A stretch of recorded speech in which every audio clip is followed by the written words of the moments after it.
Cerca Teleeuropa sul tuo Play Store o Apple Store e scarica la nostra app.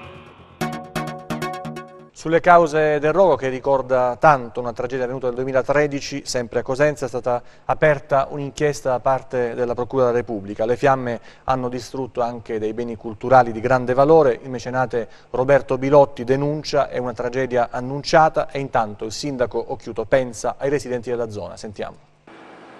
La storia si ripete. Sono passati più di 4 anni al 2 marzo 2013, quando in un incendio scoppiato in un casolare abbandonato su via 24 Maggio a Cosenza, morirono carbonizzati 3 extracomunitari.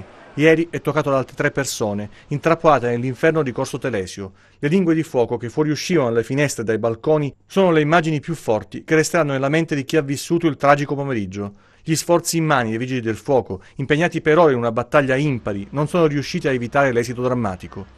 Sulle cause del rogo tenterà di fare chiarezza la Procura della Repubblica di Cosenza, che ha aperto un'indagine affidata al PM Emanuela Greco. Intanto i vigili del fuoco stanno verificando la stabilità dell'edificio. La città piange i morti e perde 500 anni di storia. È il commento di Roberto Bilotti, proprietario della storica residenza Ruggi d'Aragona, danneggiata dal rogo, e del palazzo occupato abusivamente dal quale si sono propagate le fiamme, che attraverso il 4º piano hanno raggiunto la biblioteca della famiglia Bilotti, mandando in fumo la prima stampa del De Rerum Natura Iuxta Propria Principia, l'opera più importante del filosofo Bernardino Telesio, e altri manoscritti e pergamene originali dello stesso Telesio, di Parrasio, di Quattromani e Bernardino Bombini, oltre a 8 pergamene originali del 400 su Cosenza, scritte in gotico. Solo 4 mesi fa la residenza era stata aperta al pubblico.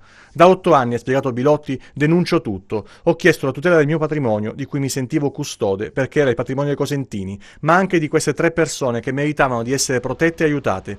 Più volte ho denunciato l'accensione di fuochi all'interno dell'appartamento, senza le dovute cautele, perché gli occupanti dovevano riscaldarsi, e segnalato tante situazioni di disagio, ma sono cadute nel vuoto.